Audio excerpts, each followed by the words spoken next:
Her journey to healing, reaching women with a desperate cry, is an 8-week Zoom seminar in which Kamala and Winston help women to start living their best life by rediscovering the image of God in their life. Kamala, a licensed marriage and family therapist, joins her husband of 16 years, an ordained pastor, to marry the clinical and the spiritual.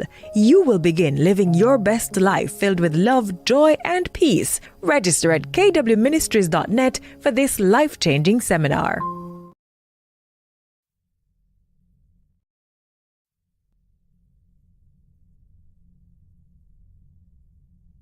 So anxious resistance. Now remember there were 4 categories, right? Mm-hmm. So anxious resistant kids were on the opposite end of the spectrum. They didn't have a lot of self-confidence. They really clung to their caregivers, whether it's parents. When I say caregivers, I mean parents, grandparents, just old people in their lives who were, really part of that initial bonding experience. For these kids, they tended to have really exaggerated emotional reactions to stuff, but they also kept the distance from their peers. How did this translate into adulthood? That translated into anxious, preoccupied adults. Mm-hmm. And so they kind of formed less secure bonds with partners and feel really desperate for love and affection.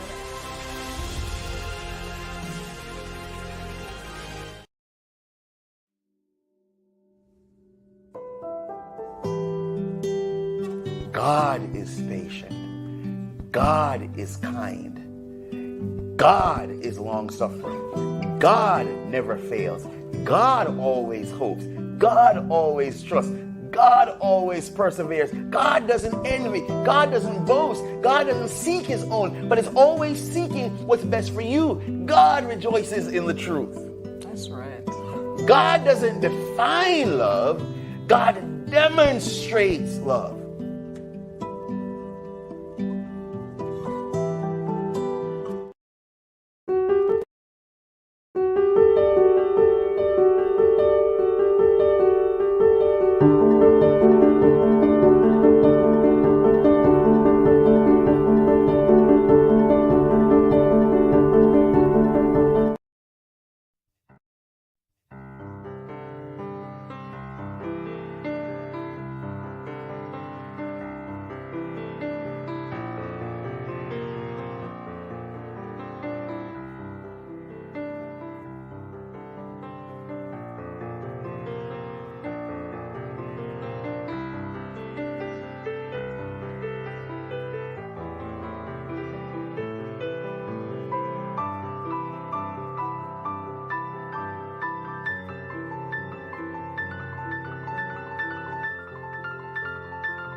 There's a commercial that used to say, "Don't leave home without it." I think it was MasterCard.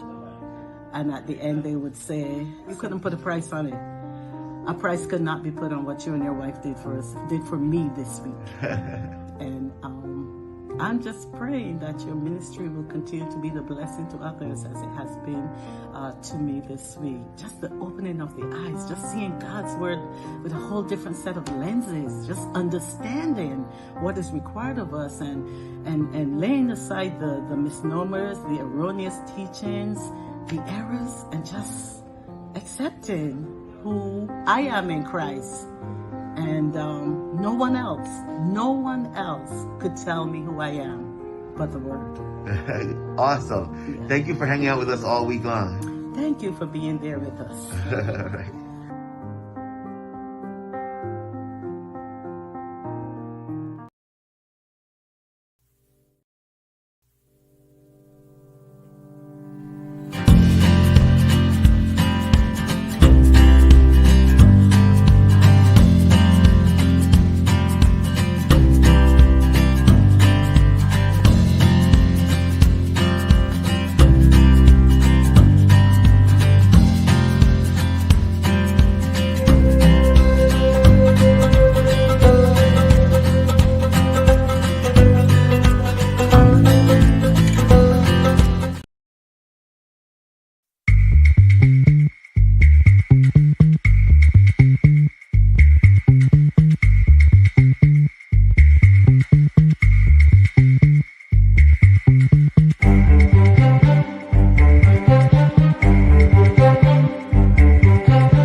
It's hi, Kamala. It's Monday night.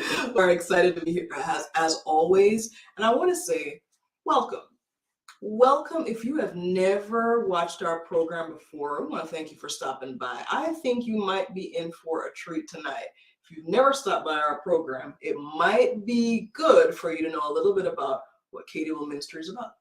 All right, like Kamala, I'd like to welcome you. KW Ministry, Kamala and Winston's ministry has come out of our own pain, our own hurt that we have instilled or imparted on each other. And sometimes in life you reach rock bottom. And we have learned, we have been given some tools, some skills to begin to climb our way out. We haven't climbed our way out. We're learning to climb our way out and to actually enjoy each other, enjoy life. And what we said was, well, if we have issues, there's possibility other people have issues. And so that's how KW Ministries was born. Now, this whole thing that we do on Monday nights is we try and get other people to share their journeys, their stories. And I think tonight's guest has a really inspirational story that I'm really, really looking forward for us to talk about. Yeah. I think, you know, that one of the things that we've learned along the way is that we have so many different experiences. They're not always the same. They're a lot different in some instances. But I think what we've learned from all the journeys we've been on throughout all of the programs that we've had is that life is an interesting thing. There's twists and turns. There's a lot of resilience out there. Mm-hmm. But there's also a lot of acceptance. And I think what I've learned over the past, several months, years almost of doing this is that the big benefit from us coming together and chatting together, kind of this in this natural way, it just helps us to see each other as, relatable.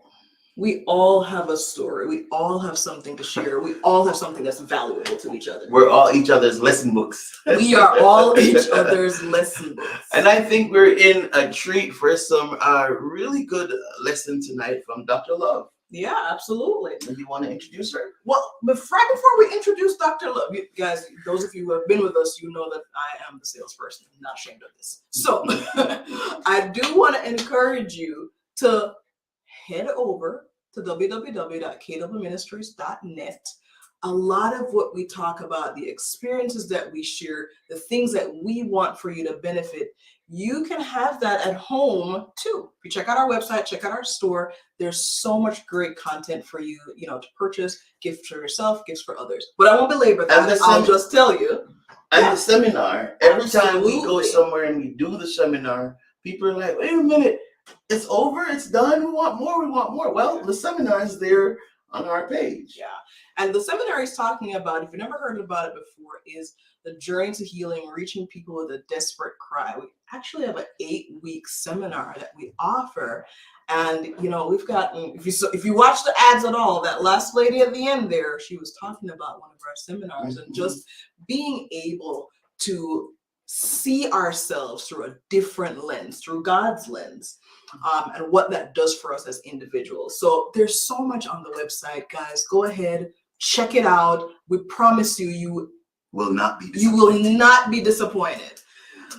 And at the end of the program, we're going to give away a gift tonight. How you get your gift is you have to participate. You have to ask our guests questions.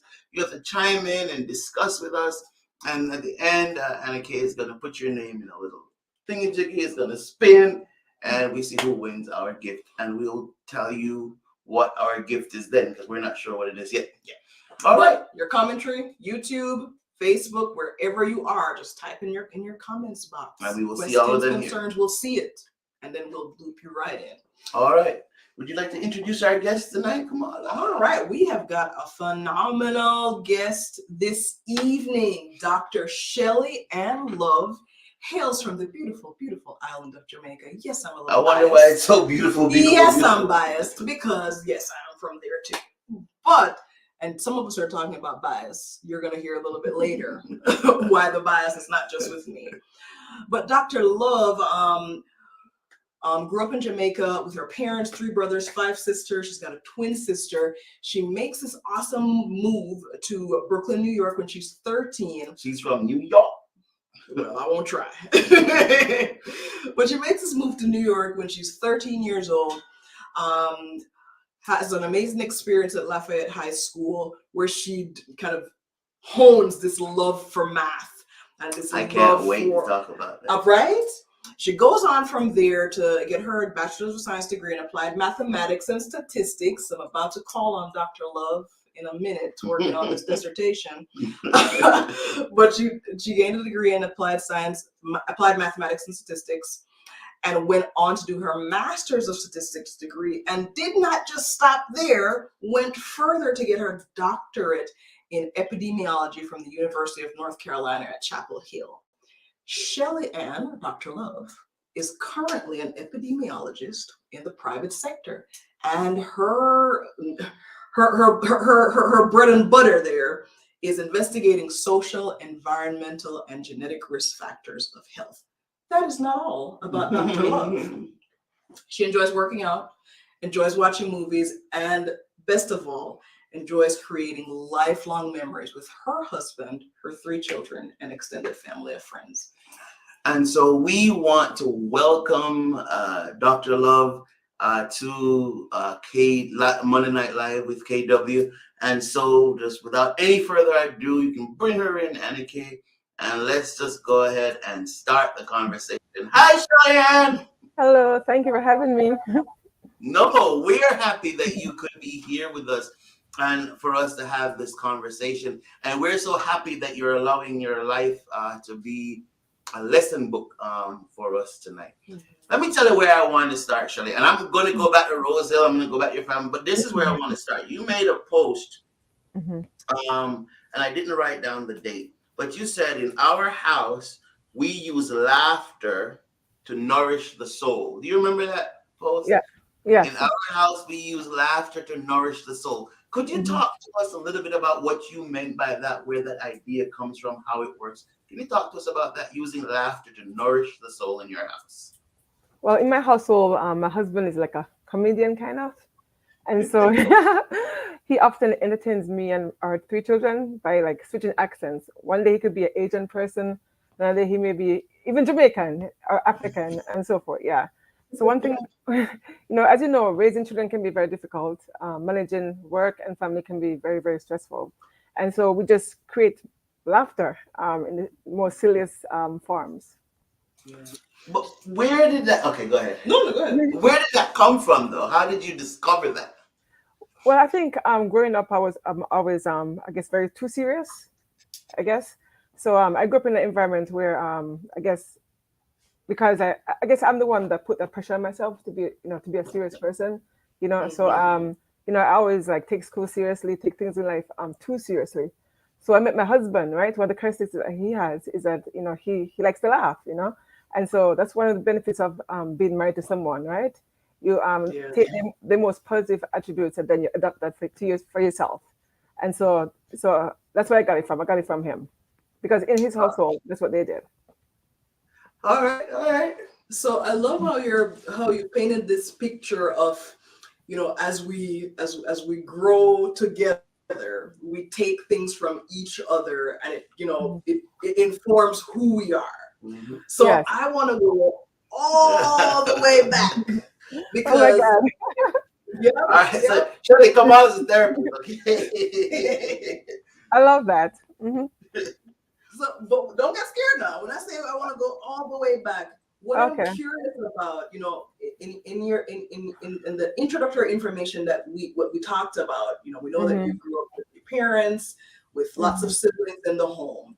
So I want to hear a little bit about your childhood experiences. What stands out to you from growing up in that home? What are some things you think you learned early in life that started to shape who you are as a person?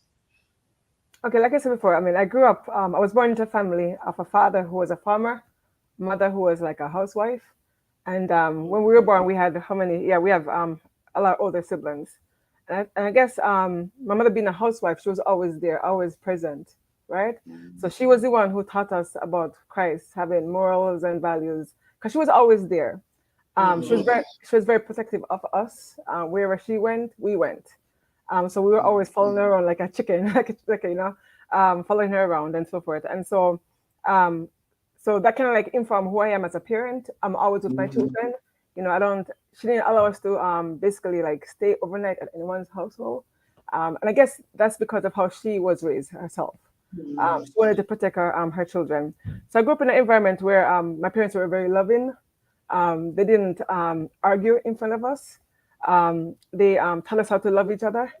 They taught us to have like discipline and, like I said, values. We were, basically not forced, but we were required to go to church.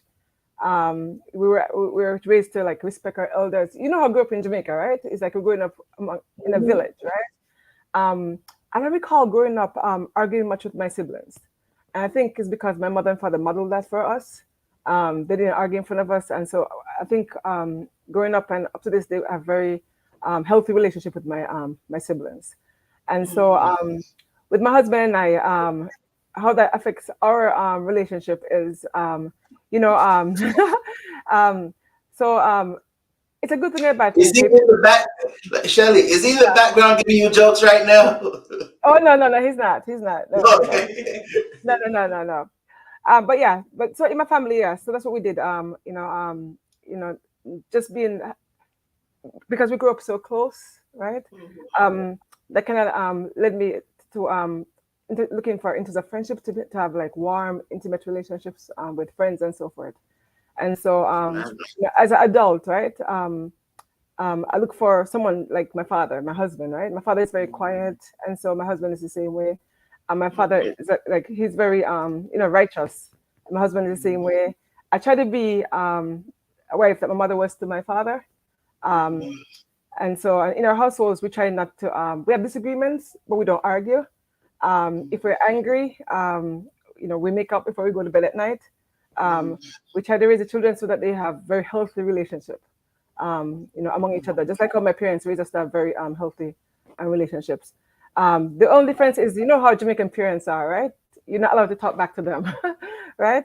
So in my household, you weren't allowed to talk back. So you didn't really have a voice to express your feelings and emotions and all that good stuff. And so with my family, I'm trying not to do that.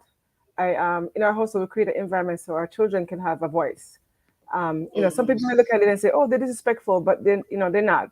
I remember watching an interview with Michelle Obama and Obama, and they expressed the importance of giving your children a voice at a very young age.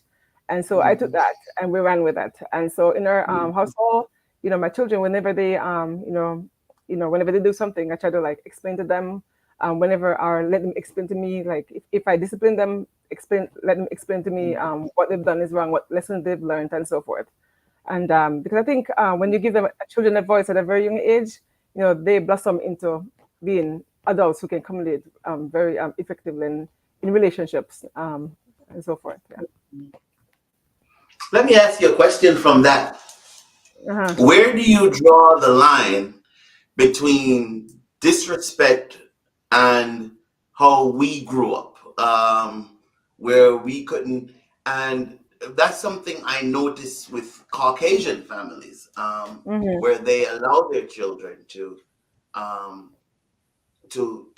have a voice, like you just said, just to be a part of the conversation, to be a part of the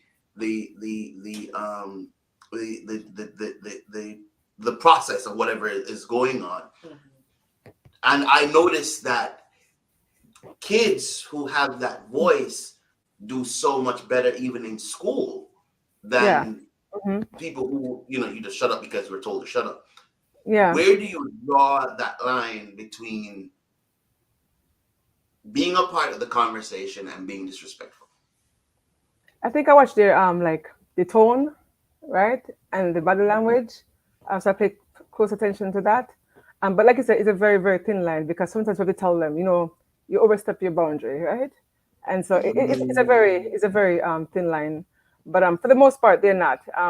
Typically, they're very respectful. I want to welcome Dr. Richards to the conversation. Tamara, she just made a comment and said, such a very important point, helps them to be functional adults. And she made that comment in response to what you were saying about allowing our kids to have a voice. And I've been thinking about this since you said it, and then Dr. Richards' comment popped up.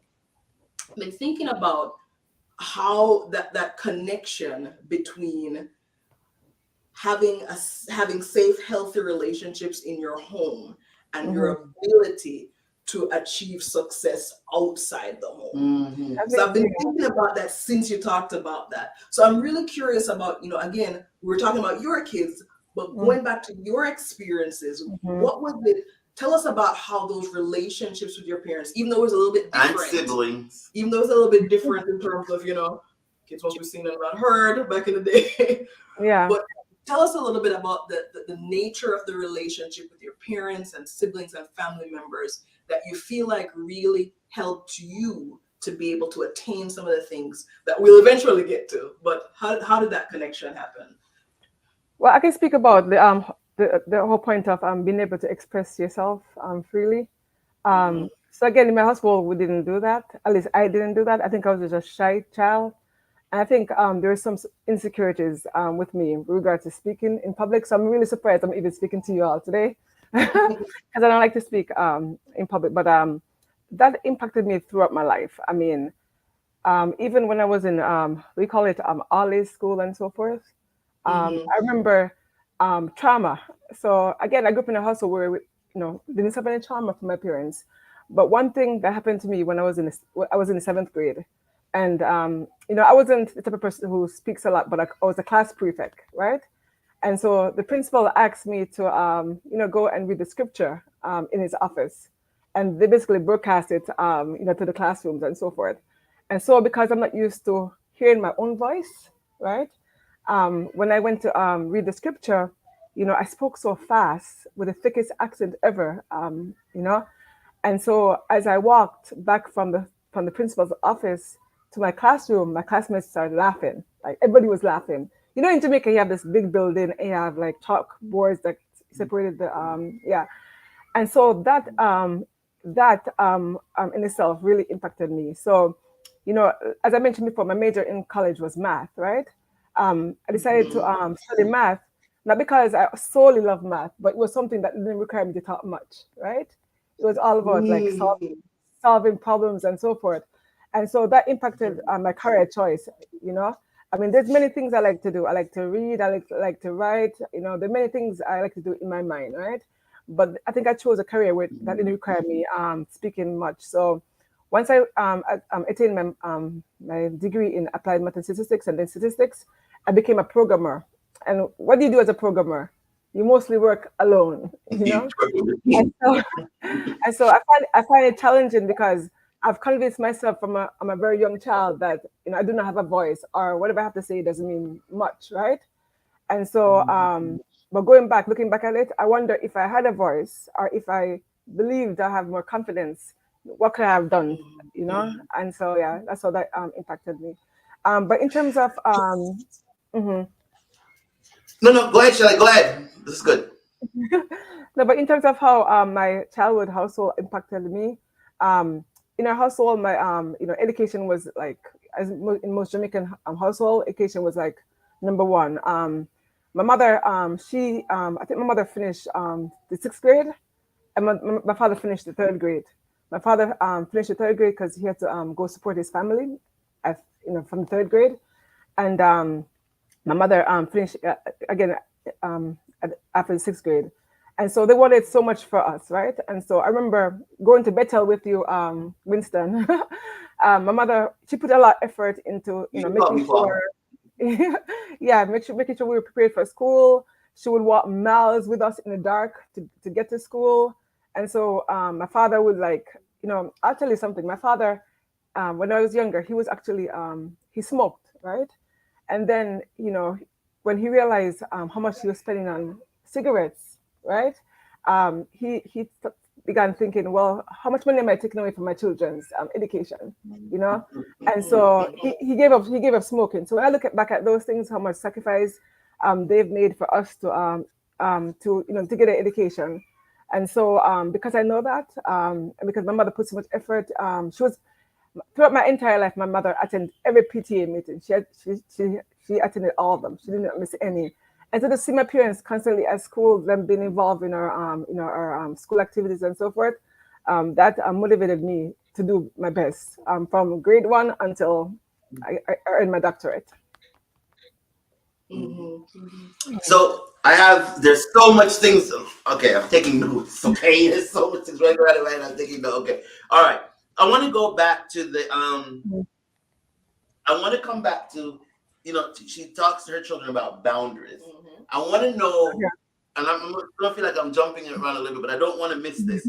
I want to know how at this young age, because Tally and Este, Jeremiah is a little bit older, but Tally and Este are young kids. So I want to know, how did you communicate this idea of boundaries to them, to these young children? How did you, and parents, let's learn some stuff right now, parents who are listening. How did you communicate this idea of boundaries to these young kids? I mean, I think it's hard. I don't think I've ever communicated that with them. I think it's just through my actions and our conversation. Talia, for example, she's 6 years old. She's our first daughter, second child, and Talia, will do things, and then she'll say she's sorry, right? But then she'll do it again, and then from speaking to her, I realized that her sorry just, kind of putting band-aids. She's intentionally putting band-aids, on the problem. She'll also, and if you speak to them, you'll know how brilliant they are. She'll say, well, Sarah intentionally hit me, but I unintentionally did something else, So, so I can, basically decipher when that they're being, the actions are intentional or not. But I think I just basically just use my conversations and actions to I guess to establish boundaries. I'm not sure if that makes sense, but it's complicated when they're that No, young. no. It makes. You mentioned the word That's modeling what I read earlier. it down. That's what And so it makes complete sense that you would say, it's really in what you do and how you do it that Yeah. you're transmitting that information. Because a Mhm. lot of what we learn is through a lot of the best lessons we learn are Mhm. lessons that we learn through having them modeled for us. Yes. That saying of, do what I say, not as I do, which I Mhm. think impacted a lot of us really negatively when Yeah. we saw people doing things that were different from what they were saying. But when Yeah. you say that your experience with your own family, those modeled experiences, and then what you're saying with your kids and it's a matter of modeling these experiences again. I think it's beautiful. It Yeah. makes perfect sense. Mhm. And Dr. Hayes pointing out this whole idea of modeling and stressing that. Mhm. I want to go to your voice. Let's do seriousness first, okay? Let's take Dr. Richards' comment first. So I'm hearing getting to know your children and clarifying expectations through parental actions helps with setting boundaries. That was a wonderful way to say that. That was yes. Thank you. That's right. That's um, the point. Yeah. when did it click for you? You talked about taking school seriously, Mhm. and we have 3 children, and one of our fear, if we're going to be honest, well, if I'm going to be honest, use the word fear, Mhm. is that my daughter, my oldest daughter, was we told her what to do. Mhm. You have to do X, you have to do X, you have to do X. And Mhm. as life went on, we were worried, is it ever going to click for her on her own where she wants to do X? At what point in your life did it click for you? Listen, education is really important. So, yes, mom told you it was important, and I'm sure you saw your siblings doing well. But when did it click for you, or do you even know when it clicked for you how important education was? I don't even recall when it clicked. I think I just always believed it because, again, education was very important, right? But my parents didn't sit down and say, "Do your homework." I think my siblings and I knew that we had to do our homework. So they weren't like I understand what you're saying because that's what I do with my son. I have to tell him do this, do that, do this, right? But I think for me, I think fortunately, no one had to tell me. I think are my siblings. I think we just did it. I guess. So we may be the exception, I guess. Yeah. All right. There's Hmm. a question. Not so much of a question. Yes, Hmm. it is a question. Hmm. So, in talking about when things click for you, when did Hmm. education come, not just your parents' ideal for you, but your own. Hmm. I found myself thinking about the fact that in the midst of your educational experience, early in life, you made a pretty big transition. You Hmm. moved from Jamaica to Brooklyn, New York at age Yeah. 13. Talk about at the time in your life as an adolescent going through the changes that happened during that time period and having to make such a big shift. How do you think you handled that experience and still managed to be a successful student? How did you think you did that? That's good. Yeah, that's very good. So prior to leaving Jamaica, I was in grade 7, right? I was a Mhm. class prefect. I mean, I was among the top in my class, right? And Yes. so when I moved to the US, it's like we moved to Brooklyn and we enter this melting pot, right? And so assimilating to the US culture, the school system, it was just different. And so I I think if I'm honest, I think I because of the insecurities that I possessed within myself. I think in Jamaica, I think Now in Jamaica, we're I guess we had very teachers who cared, right? We had classmates who they were just as hunger for education and so forth. When I moved to the US, it was a different climate. My classmates were very disruptive in class. They were very disrespectful to the teachers. I was very insecure about my accent. Not being around familiar people and so forth. But I did do my best in the 8th grade. In the 9th grade, I kind of like struggled a little bit. And I think, again, I was just adjusting. But from the 10th grade onwards, that's when I think I've assimilated better than I did in the previous years. And so, but it was a struggle in terms of that. But the foundation I had from Jamaica, I mean, I think that helped me excel in high school because I mean, the material was not difficult at all. I think my studying habits that I established when I was younger kind of carried me forward through high school. And in high school, I should tell you guys, in high school, I think it was around junior year. So I have, going through my academic journey, right? Again, I told you I'm from Jamaica, right? And so growing up, even though I was very passionate about education, I had no idea of what I want to become, right? I had no plans. I think I was just blindly going through my education. I didn't think about college or anything of that sort. Growing up in Jamaica, most people were farmers, housewives. We have teachers, right? But I think that was the only that was the main occupation, teaching. And so I didn't even know in 10th grade I realized that wow, I can actually go to college. When my older sister, she applied for student loans and so was accepted, I think, in her first college, and I was like, wow, and that's when I started taking education even more serious because I really wanted to get into a good college. So. So just as a follow up to that, and I know you've got a burning thing that you want to go ahead. But just as a follow up to that, Uh-huh. Doc, I want for you to just. Can you say hi to my auntie before you move on? She said hello. Oh, hello, auntie.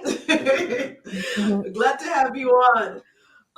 So I want for you to just kind of talk with somebody, whether it's a parent, yes, this is good, who is, they're making that transition with their kids. People migrate all the time, right? So whether it's a parent, that's just migrating with kids who are in that age range, or even a kid who might be in that age category and watching now, what's something that you feel like you would want to say to those individuals who are going through this experience that you had? Talk to your 8th grade self. Yeah. I'm sorry, what did you say, Winston? What's the last thing you said? Talk to your 8th grade self. I think the transition from like somewhere, let's say Jamaica to the US can be scary. When I came to the US, it was different. Now we have social media, right? And so and so kids this age may be more exposed to things. I think now having social media, I think the transition was very rough. It may be hard for the child to adjust to the new environment. The school culture may be different, the students may be different.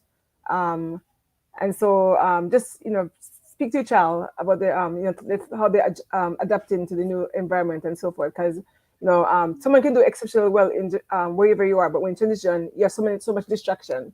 And so you're not able to like focus on your work as you would like to.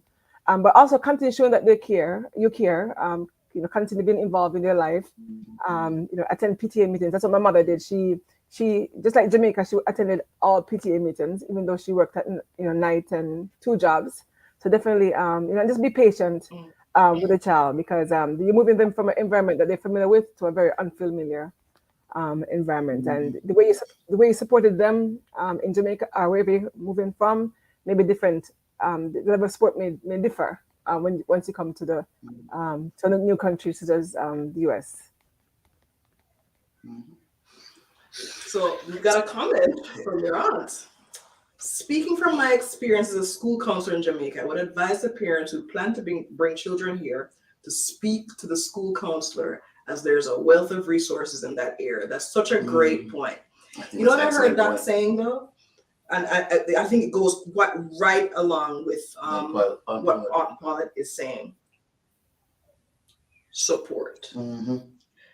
goes back, I think, to that idea of allowing your kids to have a voice. This is a transition. Oh, This is an adjustment. This is something new. So as best as I can wrap that Yeah. support around my child who's making Yeah. this transition is what I need to do. I hear you saying that your mom did it through I'm at every PTA meeting. I'm sure that she was supportive in other ways at home as well. Paulette is saying, I see what the resources are where you're going, see what's available to you. now, Yeah. Dr. Hayes says something very important. Make room for growing pains. Yes. Yeah. And you talked about that ninth grade was a little bit struggling, was a little bit challenging. And but once you got to 10th grade, you just had that adjustment time period. Once you had your feet on the ground, then that was it. It was over. Your friend Carrie's on here, and he says great advice. Hey, Karen. And then Dr. Hayes said something else very important, that part of the conversation has to be cultural differences. One of the things I say to my daughter is, you can't do that. You can't be a part of that. And I explained to her from a cultural perspective, other people will get away with that, not you. Shelly, it's 9:33 already, and there's a very important conversation that I want to have with you. Can I add something, please? Yes, please. Okay, so when my sister and I, have a twin sister, of course, Stacey-Ann, we came here in the 8th grade, right? And so our academic records from Jamaica were not used for us to get into high school. So the high school the high school they assigned us with was not the best high school. Assigned us to was not the best high school. So we had to be our own advocate. And so then they placed us at another high school, which wasn't the best high school either. So one of the reasons why 9th grade was an adjustment was when we got to the school, they placed us with, I'm not sure if it was with the best students, I guess. And so in the classes, I mean, the work was kind of, I want to say it was very difficult. It wasn't challenging. Yeah, mediocre, right? And so my sister and I advocated for us to go into the honors program.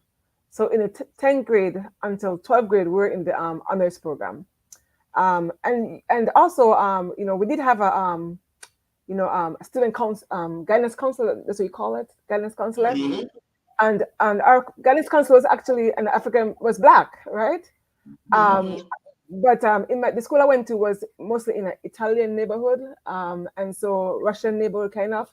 And she basically, as a guidance counselor, she basically, even though we excelled, she can place their value above our value. Let's just say that. When, like, in terms of, she didn't give us the best advice about college or anything. We basically were on our own. So you have to we had to be our own advocate during high school, because the guidance counselor wasn't very helpful at all. Yeah. I want to talk to you about finding your voice. I want for you to play with that in your mind. But before I go there, they say that we can't do math. They say Black people can't do math. Yep. Talk to me about your love for math. Where did it come from? Now, I know you like working with numbers because then you don't have to talk to people, but say some more and the discipline you had to develop to work with to excel at math. Okay, as I mentioned before, my father was a farmer, right? So he used to like weigh everything. You're a farmer, you're trying to sell things, you have to weigh things, right? As my father always, he loved math. Like I said before, unfortunately, he was supposed to stop going to school after the 3rd grade. So he used to talk to us in riddles, actually, and ask us to solve math problems. So that's where my love for math came from. And so I remember in the 1st grade, I loved math so much, I used to rush to do my solve problems in my classroom. I used to get it all wrong. And the teacher used to beat me. Oh, I should have mentioned that. I used to get beaten because of that, because I rushed, right? And so my love for math carried, like I should mention to you, I'm not gifted at math. I just love it. So I had to practice math. So, I use my classmates as motivation. If someone is good at something, I try to be as good as them or better than them. Not from a jealous point of view, but mostly as a motivation point of view. There was one girl I remember in the 5th grade. Can you hear me? Yes. I would say competition. Competition, yeah, but not necessarily just motivation. But one person from our neighborhood in Jamaica, Julian Denny, the Denny family from where you are, Winston, where you from, Winston, she was exceptionally great at math. And so I asked her, like, what's your approach? So the good thing about it is that if you want to do something and you've identified someone who's excellent in that area, ask them for tips, right? Like, what's their approach? And her approach was like, I practice a lot. And so I remember one summer I spent the whole summer practicing math, and so the next semester I went back to school. I was very good at it. But I've heard that message throughout my life that especially Black people, that we're not good at math, right? And so I've heard that throughout high school. I've heard that in college so in college, when I got to college, I was one of the few Blacks in my I think probably was like two of us who in my year that was majoring in applied math and statistics. Most people were like Asians and a few were whites, so I was one of the very few.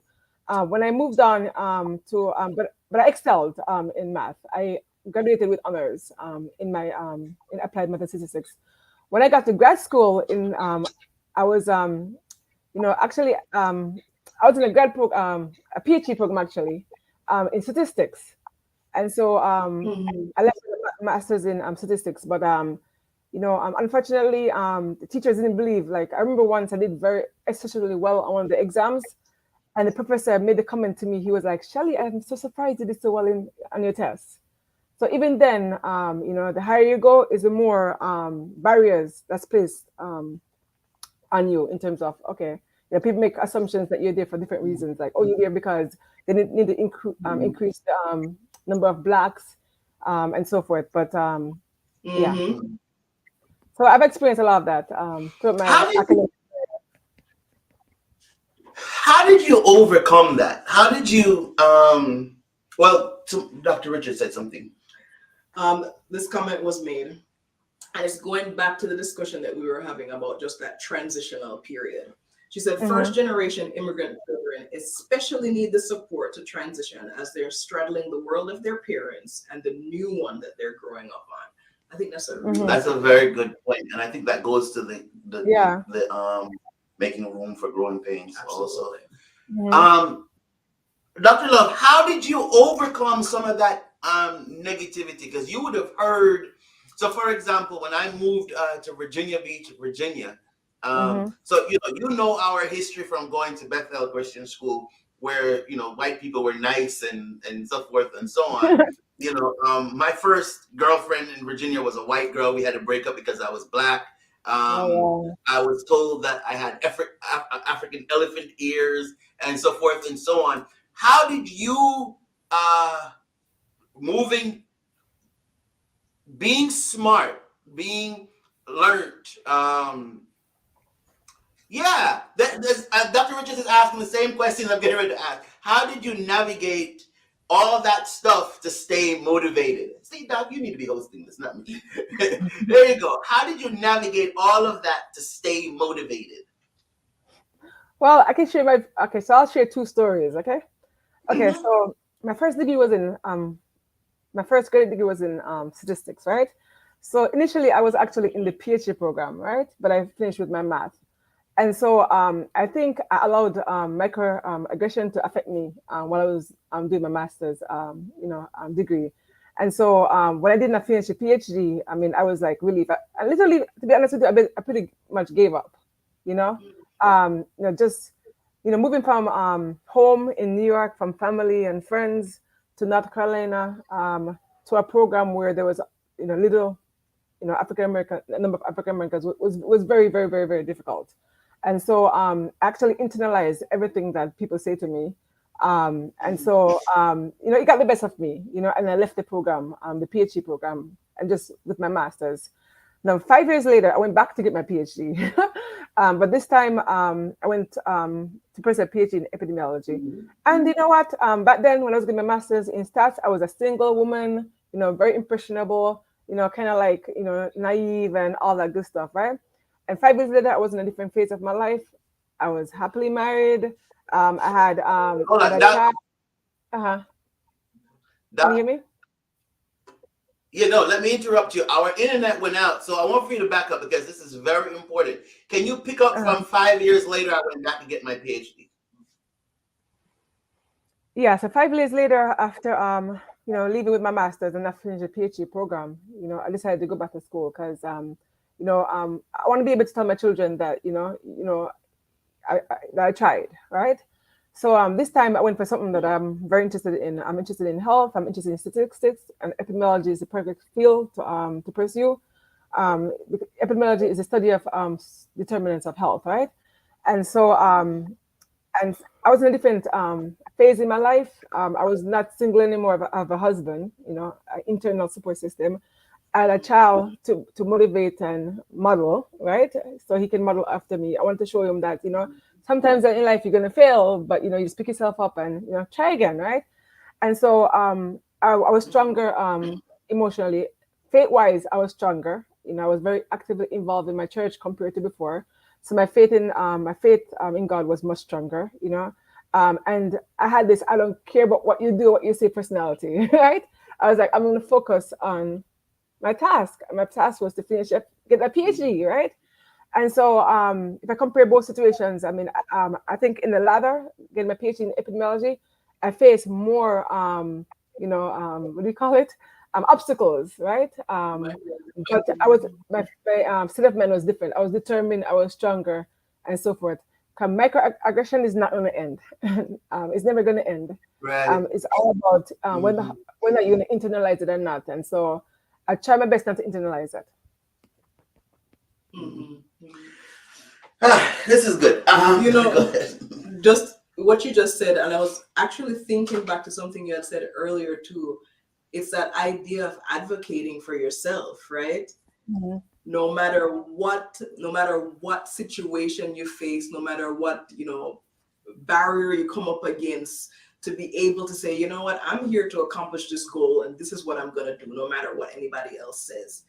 And even though you said you had that 5-year break before you went back and did that, I feel like what I heard you say in a lot of what you said from your earlier experiences, even with your sister, those experiences in high school, I heard you talk about advocating for yourself. Yes. And so it was there. Resilience. The resilience was already there. Yes.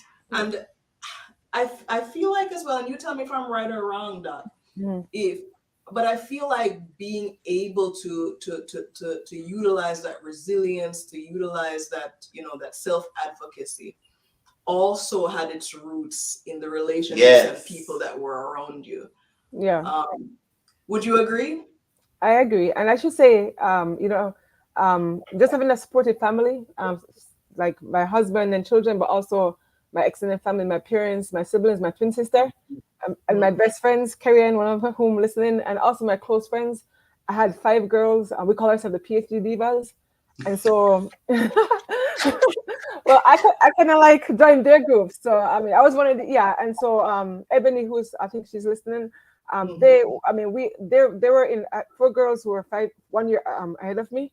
And basically we stuck together and support each other any way we can. And so, yeah. So Kamala, again, tonight, you hear it over again. The theme that I think is going to come up in every single thing we've done, program we've done, is support. Yep. Support. All right, Shelly, here is what I want to ask you. I have 2 more major things I want us to talk about. And I think I should leave the voice for last. Farming. Your dad is a farmer. Now, growing up, my experience, I started out at Rose Hill. I started out at the primary, the basic school, Rose Hill Basic School, then Rose Hill All Age School. Then I went to Bethel. Then I got kicked out for fighting and went to Rose Hill. All right.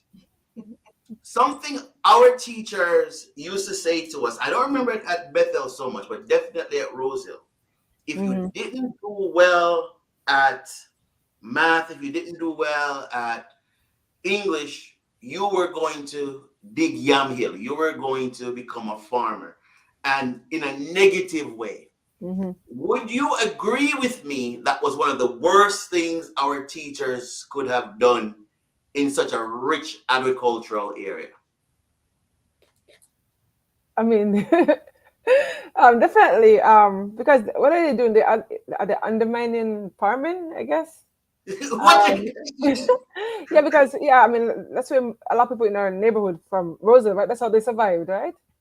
Most of those farmers could have been, lawyers, doctors, and so forth, whatever they wanted to be if they were provided with the opportunity, right? But they weren't. Like my father. I mean, he was forced to fend for himself in the third grade. How old are you in the third grade? How old are you in the third grade? 9 or 10, Are you? 10, no? 9, Much younger. Much younger. So sixth grade, you're 12. mm-hmm. Yeah. So yeah, you're very 9, young. 8. Mm-hmm. 9, I think. And so Mm-hmm. so I don't think that was a nice thing for them to say. No, I think it was. But I actually think it was a very. Your friend Ebony says she's there, by the way. Oh yeah, I saw her. I eight carrots were 8 in the third grade. I think though that was one of the most foolish things for them to say, because what we should have been learning is how to be farming engineers and how we could It's have true. used. You feel what I'm saying? So that Yeah. has always bothered me. So I wanted to drop that in. Hmm. Shelly, when did you find your voice? How did you find your voice?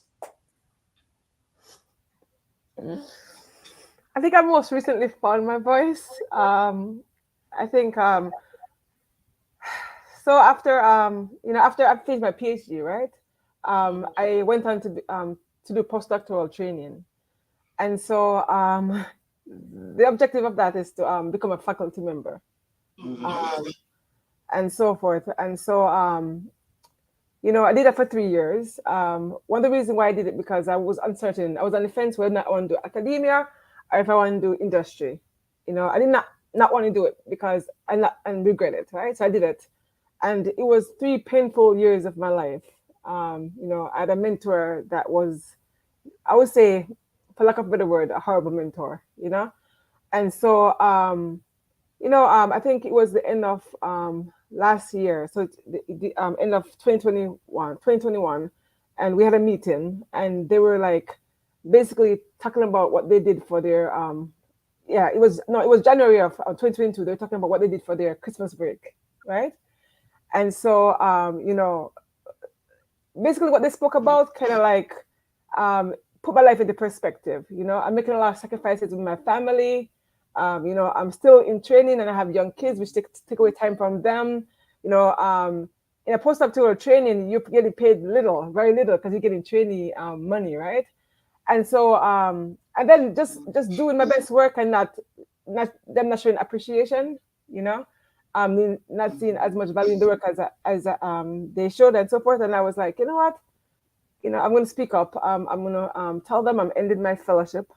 So for my postdoctoral training, I actually got funding 7 months prior. So I had like a year and a half left of my funding. So I was like, should I stay here unhappy for next 1.5 years or so? Speak up and, be free. And that's what I did. I told my mentor, I said, I have something to tell you. And I told her, well, my the mentor at that time was actually, she was my a good mentor. The one I had before was just horrible. But I was with my new mentor for the last 7 months. She helped me get the funding, and I really didn't want to disappoint her. But sometimes in life, you have to speak up to yourself and not wonder too much about what other people think, right? And so I told her that I'm going to end the postdoc. She was very, very, very supportive. And so and I basically I have a tendency to stay too long, even too long in places, and it was just a very unhealthy place. I needed to move into the new year with a positive frame of mind, kind of. And so that's what I did. I walked away, and I started a new job in industry in March, and I must say I'm very, very, very, very happy. Awesome. Did you Yeah. hear the word advocacy again? I did. I did. I did. I heard it loud and clear.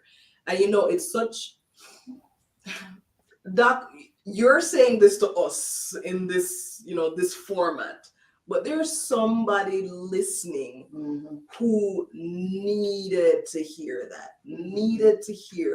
that part of advocating for myself includes those times when I have to choose what's best for me despite what I think others might think. Yeah, especially people who may have done something good for us, because something I have learned in life, Doc, is there are a lot of people that will do something that wants the best for you until it seems as though you're being better than them. So it's imperative that we learn to advocate for ourselves. Can we take some comments from here? I see my aunt, I see Dr. Richard. So these comments are going back to the commentary we made about farming. So Paulette said many of our older educators believed in a caste system, and so even though they had schooling, they were not educated. Mama said not everyone can be the chief, which means we need farmers as much as we need educators and pilots. Dr. Richard said, so true, we weren't allowed to pursue our natural abilities, and so we have a lot of unfulfilled degree people. And I think that's going back to what you just alluded to a while ago, Shelly. Lawyers, doctors, or teachers, anything else was seen as a waste of resources, mental enslavement. Coming back to that idea that in advocating for myself and my desires and my needs and the things that bring me joy and make me happy is such an important thing for us, because we do need everybody. Like we can't all be epidemiologists, right? Yeah. Somebody else has to do another job. But I think though, and tell me and jump in here, Shelly. I think though the challenge is seeing an epidemiologist as a more important job than a farmer. And I think that's where the challenge comes in. But it's not. Yeah. Right. I think that's where the challenge comes in. From Shelly's story earlier, what she said was, my dad instilled that love of math. Exactly. It was very much an important part of not just her story, but his own story. Exactly. Shelly, this is good. This is really good. Tamara says, yes, in bias, we need those epidemiologists. Yes. This is good. This is really good. Wanted to make this point. Do you see the full circle though of Shelly and both Dr. Love teaching their children to speak? Could we, you see what I'm saying? That there was a full circle tonight in us starting out with laughter in the home and teaching your children to have a voice, how important it is to teach them to advocate for themselves. Do you want to say something about that? I mean, yeah, I think it's very, very important. So what I try to do in life, right? I try to reflect on life and try to see, gather what I would have loved to learn as a child. And so I want my children to be better than I am. Sometimes when I look at my daughter Talia, I was like, I want to be like you when I was 6, And so I'm always trying to find ways to make them bring out their best selves. So I want them in life to be, a better, student than I was, a better, mother, and maybe if they choose to get married one day, a better wife. But I'm raising them to be. I'm big on health. I'm big on not only I'm big on spiritual health, mental health, physical health, and so forth. And I try to model those things in every aspect of my life. I exercise, as I mentioned. You mentioned in my in the introduction. I like to exercise, and I go to a gym, but I also do workout at home because I want to demonstrate to them, how to live a healthy life. I think giving them a voice is very important, because I think that's going to help them in all areas of their lives. Well, let me ask you this question. Would you come back and talk to us about health? Can I bring someone with me? Of course. Absolutely. Of course. So let's not shut down our chat. Let's continue our conversation in our chat. And let's have you back. Of course, in this case, we're gonna have to do some research so that we can have the discussion together. But thank you so much, Dr. Love. Kamal and I are so grateful that you came on. You didn't only come on, but you brought folk with you. Thanks, Carrie, for hanging out with us. And I think Ebony. So thank you guys so much for hanging out with us. Thanks, everyone. And first, let me see what is our gift tonight, and then let's see who the winner is. While you're confirming on the gift for tonight, I just want to say I feel like a lot of great themes came out of your sharing with us tonight, Doc. I heard family support, healthy relationships, learning to advocate for yourself. Yes. Modeling healthy behaviors for others in our lives, and ensuring that we each have a voice. And I think those were some crucial things that we can apply across the board to all of our lives in terms of what's needed. That's good. So I think I'm being told that we have a calendar for everyone. All you have to do is go to kwministries.net and claim my prize. So everyone will gets a calendar. Go to kwministries.net, claim my prize, and then we're going to spin, and somebody is going to, whoever wins this spin will get a special prize. So let's spin and see who wins. It's 9:58. Dr. Richard says this was really good. Thank you, Dr. Love. I think this was really, really, really, really good. I'm really, really grateful for it. Auntie, you coming? Okay, here she comes.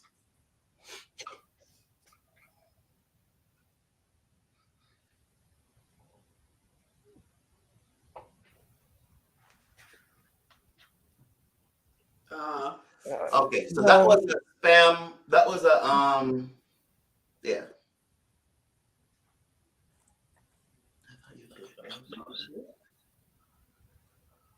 Yay!